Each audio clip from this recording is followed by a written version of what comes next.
మొన్న ఒక వీడియోలో ఈ థాయిలాండ్ రాజధాని బ్యాంకాక్, ఇండోనేషియా రాజధాని జగర్తా, సో ఈ నగరాలు మాయమైపోతాయా అని చెప్పి మాట్లాడాం. అంటే ఇక్కడ మనకు ఒక ఊహ, అలాగే సైంటిఫిక్ డేటా, సో వీటిని తీసుకొని ఒక వీడియోలో ఈ సబ్జెక్టు గురించి మాట్లాడుతున్నాం. ఇది అయినా చూడండి, అయినా విత్ ఇన్ ఎ డే మీకు ఒక అతిపెద్ద భూకంపం అంటే 7.7 మ్యాగ్నిట్యూడ్లో మీకు ఎక్కడ బ్యాంకాక్, అలాగే మీరు చూసారనుకోండి మయన్మార్, సో మీకు చుట్టుపక్కల ఉండే చిన్న చితక దేశాలు, అలాగే భారత్ చైనాలో కూడా ఈ భూకంపం యొక్క ఈ మ్యాగ్నిట్యూడ్, ఈ పవర్, దీనిని మనం చూడగలిగాం. సో అక్కడ ఆ నగరాల గురించి వీడియోలో మాట్లాడడం ఏంటి, వితిన్ అవర్స్లో అక్కడ ఇంత పెద్ద భూకంపాలు రావడం ఏమిటి, చాలా చాలా ఆశ్చర్యంగా ఉంది. ఒక 30 స్టోరీడ్ బిల్డింగ్, 30 ఫ్లోర్లు అండి, ఆ బిల్డింగ్ అలాగే కుప్ప కూలిపోవడం. మీరు జస్ట్ ఇమాజిన్, హైదరాబాదులో మీరు ఒక గచ్చిబౌలిలో కార్లో వెళ్తున్నారు, మీకు ఓఆర్ఆర్లో వెళ్తున్నారు, మీ ముందర పెద్ద పెద్ద బిల్డింగ్స్, సడన్గా అందులో ఒక 12 బిల్డింగ్స్ కూలిపోతే ఎలా ఉంటుంది మీరు ఇమాజిన్ చేయగలరా? సంవత్సరాల తరబడి ఆ ఇంపాక్ట్ ఉంటుంది. అలాంటిది థాయిలాండ్ రాజధాని బ్యాంకాక్లో 12 బిల్డింగ్లు, డజన్స్ ఆఫ్ బిల్డింగ్స్ అని అంటున్నారు. మరి ఇది ఎలాగండి, ఎందుకు ఇలా జరుగుతుంది? మనం ఊహించామో అక్కడ జరగడం ఏంటి? ఇలా కాదు, భూమికి 10 కిలోమీటర్ల అడుగున, భూమికి అడుగున చిన్నగా మనం తవ్వితేనే అక్కడ ఒక బావి ఏర్పడుతుంది. మనం ఇక్కడ బోరింగ్ అవి చేస్తూ ఉంటాం కదా, ఎంత అడుగుల్లో మాట్లాడతాం, అలాంటిది 10 కిలోమీటర్ల అడుగున. సో అక్కడ ఇంత పెద్ద భూకంపము రావడము గత 100 ఏళ్లలో మయన్మార్ చరిత్రలో, అప్పుడెప్పుడో ఆవా ఎర్త్క్వేక్ అంటారు, 1839లో వచ్చింది, ఇప్పుడు ఆవా బ్రిడ్జ్ అంటారు. మీకు ఇవాళ కూడా అంటే సరిగ్గా మార్చండి, 1839 మార్చి నెల 23వ తారీఖు మయన్మార్లో ఒక అతిపెద్ద భూకంపం వచ్చింది. అది ఆల్మోస్ట్ 8.3 మ్యాగ్నిట్యూడ్, చాలా పెద్ద లెవెల్లో ఎర్త్క్వేక్. దాని తరువాత చూసారు అనుకోండి ఇప్పుడే, సో ఇప్పుడు 7.7 మ్యాగ్నిట్యూడ్, మీకు ఆవా బ్రిడ్జ్ కూడా కొలాప్స్ అయిపోయింది.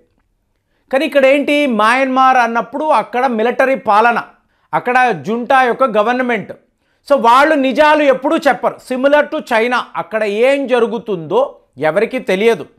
ఇవాళ మాకు ఇంటర్నేషనల్ హెల్ప్ కావాలి, యునైటెడ్ నేషన్స్ సహాయం చేయాలి అంటే ప్రజలు ఎంచుకున్న పరిపాలన అక్కడ లేదు.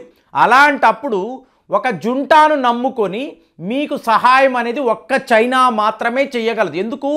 మీకు మయన్మార్లో మిలిటరీ రూల్ ఉండడం అనేది చైనాకు సూట్ అవుతుంది, ఒక కమ్యూనిస్ట్ దేశము కాబట్టి అక్కడ ఒక డిక్టేటర్ అనేవాడు పాలకుడుగా ఉంటే వాళ్లకు మ్యాచ్ అవుతుంది. అదే ఇప్పుడు భారత్ అన్నారనుకోండి, మనం హెల్ప్ చేయాలనే ప్రయత్నాలు, ఎందుకు ప్రజలు కదా హెల్ప్ చేయాలనుకుంటాం, కానీ ఒక మాదిరిగానే మనకు అయ్యాయి కదండి. ఇప్పుడు టర్కీలో చాలా పెద్ద భూకంపం వచ్చింది, ఆపరేషన్ దోస్త్ అని చెప్పి మన వాళ్ళు హుటాహుటిగా వెళ్ళారు, అక్కడ ప్రజలను రెస్క్యూ చేశారు. వాళ్ళు కూడా రోడ్లలో వరుసగా నిలబడి ఇండియన్ ఆర్మీ మన టీం కల్పించినప్పుడే చప్పట్లు, ఎయిర్పోర్ట్ అంతా కూడా చప్పట్లు కొడుతూనే ఉన్నారు. అంతలాగా వాళ్ళు మనల్ని అప్రిషియేట్ చేశారు. కానీ ఏమైంది, 10 రోజుల్లో మీకు ఎర్దోగాన్ ఎక్కడో ఏదో మాట్లాడుతూ భారత్లో, కాశ్మీర్లో హ్యూమన్ రైట్స్ వయలేషన్స్ జరుగుతున్నాయి ఇమీడియట్గా, అంటే ఎటువంటి విశ్వాసము వీళ్ళకి ఉండదు అని చెప్పడానికి.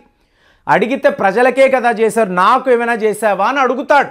సో ఇలాంటి దుర్మార్గులు ఉంటున్నప్పుడు ఇవాళ మనం మయన్మార్కి వెళ్ళి హెల్ప్ చేయాలనుకున్నాము అనుకోండి, అక్కడ చైనా వాడు ఉంటాడు. చైనా వాడు ఎవరికి ఎప్పుడూ కూడా ఫ్రీగా ఏమీ చెయ్యడు, వాళ్ళ ప్రాణాలు పోతున్నా కూడా వాడు పట్టించుకోడు. అలాంటిది ఇండియా ఇవాళ పొరుగు దేశం కదా, హెల్ప్ చేయాలనుకుంటాం కదా, కానీ చాలా చాలా లిమిటెడ్ సహాయమే మనం చెయ్యగలం. ఎందుకు? మిలిటరీ రూల్ కాబట్టి వాళ్ళతో మనం నెగోషియేట్ చేయలేము, కూర్చొని మాట్లాడలేము, నీకు ఎంత నష్టం జరిగింది, ఎక్కడెక్కడ ఎవరెవరు చిక్కుకుపోయారు. ఫ్రెండ్స్, ఇది మీరు నమ్మరు, వార్తలు ఏమిటండి, మయన్మార్లో ఒక 20 మంది మరణించారు అని చెప్తున్నారు. మీకు ఎంత? 7.7 మ్యాగ్నిట్యూడ్ ఎర్త్క్వేక్. అమెరికా వాళ్ళు ఏం చెప్తున్నారు చెప్పమంటారా? మాకు వచ్చిన ఈ స్కేల్ ఆఫ్ డ్యామేజ్ అంటే ఆ ఎర్త్క్వేక్ రావడము, ఎక్కడెక్కడ వచ్చాయి, ఏ ఏ నగరాల్లో వచ్చాయి మొత్తము క్షుణ్ణంగా పరిశీలించి కనీసము 10,000 మంది మరణించి ఉంటారు అని చెప్పి అమెరికా వాళ్ళు చెప్తున్నారు. ఎక్కడ 20, ఎక్కడ 10,000 పొంతనే లేదు. కానీ మయన్మార్లో ఇది జరిగి ఉంటుంది. వాళ్ళు బయటకి చెప్పరు. సో మనల్ని అలో చెయ్యరు. వాళ్ళు చెప్పే డేటాను పెట్టుకొనే మనము అంచనాలు వెయ్యాలి అంటే ఎలా ఉంటుంది? సో ఇప్పుడు థాయిలాండ్ అన్నప్పుడు ఏకంగా 4 లక్షల మంది ఇండియన్ పాపులేషన్ అండి. థాయిలాండ్లో విపరీతంగా భారతీయులు నివసిస్తూ ఉంటారు. సిక్కులు అనండి, తమిళియన్స్ అనండి, యూపీకి చెందిన వాళ్ళు ఎంతోమంది, ఎన్నో వ్యాపారాలు, మీకు ఎన్నో రకాలుగా వీళ్ళు ట్రేడ్ అనేది చేస్తూ ఉంటారు.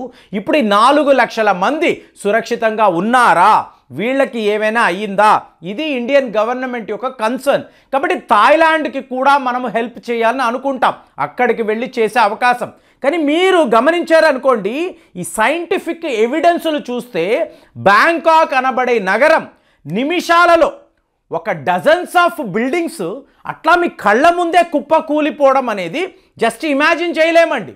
30 ఫ్లోర్లు అన్నప్పుడు లోపల ఎంతమంది ఉన్నారు? 91 మంది వర్కర్స్ ఇవాళ మిస్సింగ్. అంటే మీకు ఆ డ్యామేజ్లో మీకు ఆ రాళ్ళు రప్పలు అన్నీ పడతాయి కదా. వీళ్ళు ఎక్కడెక్కడ చిక్కుకుపోయారు, ఇందులో ఎంతమంది ప్రాణాలతో ఉన్నారు, ఎంతమంది మరణించారు, నోబడీ నోస్. అలాంటిది ఏకంగా మీకు బ్యాంకాక్లో పెద్ద పెద్ద కట్టడాలు, అలాగే ఇండోనేషియా అంటున్నారు, మీకు పక్కనుండే చైనాలో కూడా కొన్ని ప్రాంతాలు ఏంటి ఏకంగా 200 డ్యాములండి. 200 డ్యాములు వీళ్ళు కట్టి రెడీ చేసుకుంటే ఆ డ్యాముల్లో ఎన్నో ఇవాళ డ్యామేజ్ అయిపోవడము. ఇప్పుడు ఒక పెద్ద బిల్డింగ్ అన్నారు అనుకోండి, అపార్ట్మెంట్, అక్కడ ఎలా ఉంటుంది? అపార్ట్మెంట్ లోపలే టాప్ ఫ్లోర్లోనే స్విమ్మింగ్ పూల్స్ కడతారు. సో ఇవాళ ఈ భూకంపానికి ఈ స్విమ్మింగ్ పూల్స్ అంతా కూడా ఊగిపోవడము, పైనుంచి నీరు అదేదో వర్షం పడుతున్నట్టుగా ఈ స్విమ్మింగ్ పూల్స్ నుంచి నీరు పడడము, ఇదంతా చూడడానికే విచిత్రంగా ఉంది. మీరు ఒక తైవాన్ అనండి, జపాన్ అనండి, ఇక్కడ వాళ్ళు పెద్ద పెద్ద బిల్డింగ్స్ కడతారు. కానీ అవి ఏంటి? Earth quack resistant. ఒకవేళ భూకంపం వచ్చినా బిల్డింగ్ ఊగుతుందే కానీ కుప్ప కూలిపోవడం అనేది మనం చూడము. ఒకవేళ వంగిపోతే మీకు ఆ దేశ ప్రభుత్వము ఎవరైతే కన్స్ట్రక్షన్ చేశారో ఆ కంపెనీని పిలిచి వాళ్ళ మీద కేసు పెట్టి ఆ ఓనర్ని జైల్లో పెడతారు. నీకు తెలుసు కదా మన దేశంలో ఎర్త్క్వేక్స్ వస్తాయి. అలాంటప్పుడు ఈ బిల్డింగ్ని ఇలా ఎలా కట్టేవు, నువ్వు శ్రద్ధ తీసుకోలేదు, నువ్వు వాడిన మెటీరియల్ మంచి క్వాలిటీ కాదు, ఇలాగేది వంగిపోతేనే వాళ్ళను పనిష్ చేస్తారు. అట్లాంటి ఎటువంటి సేఫ్టీ మెజర్స్ అనేవి ఇవాళ థాయిలాండ్లో, మయన్మార్లో కూడా వీళ్ళు తీసుకోలేదు. దాంతో చాలా పెద్ద లెవెల్లో ప్రాణ నష్టము, ఆస్తి నష్టము జరిగి ఉంటుంది. ఇప్పుడు మీరు అడగొచ్చు, ఎందుకండి ఇలాగా ఈ భూకంపాలు కంటిన్యూస్గా ఎందుకు వస్తున్నాయంటే Indian plate, euro Asian continental plate ఇవి మీకు గుద్దుకోవడము, మీకు ఈ ఫ్రిక్షన్లో ఇలాంటి భూకంపాలు ఇంకా కూడా మనం ఎక్కువ చూడబోతున్నాము. 2025లో భారీ సునామీలు కూడా వస్తాయి. ఎందుకు? 10 కిలోమీటర్ల అడుగున మీకు భూకంపం వచ్చినప్పుడు సముద్రం ఈజీగా పొంగుతుంది. కాబట్టే ఆ వీడియోలో బ్యాంకాక్ గురించి మాట్లాడాం, జకర్తా గురించి మాట్లాడాం. జకర్తా అంటే ఇండోనేషియాలో ఎటు చూసినా కూడా అగ్నిపర్వతాలు కదా, బద్దలైపోతూనే ఉంటాయి కదా. సో ఈ ప్రాంతాలంతా కూడా ఇవాళ చాలా డేంజర్ జోన్లో ఉండడము, ఇక్కడ భూకంపాలు అనండి, వాల్కానిక్ యాక్టివిటీస్ అనండి, ఇట్లాగా సునామీలు వరస పెట్టి అంటే చాలా యాక్టివ్ ఇండియన్ ప్లేట్ని మనము చూస్తున్నాము. సో ఈ డ్రిఫ్టింగ్ అనేది చాలా వేగవంతమయ్యింది. దీని ఇంపాక్ట్ హిమాలయాల దాకా కూడా, మొన్న కూడా నేపాల్, టిబెట్, చైనా గురించి మాట్లాడాం. భారీ భూకంపాలు ఇవాళ మయన్మార్, థాయిలాండ్లో కూడా ఇంతంత పెద్ద భూకంపాలు రావడము, ఇదంతా యూరో ఏషియన్ ప్లేటు దగ్గర జరగడము చాలా ఆశ్చర్యంగా ఉంది. మరి ఈ వార్తలు మీరు విన్నారా?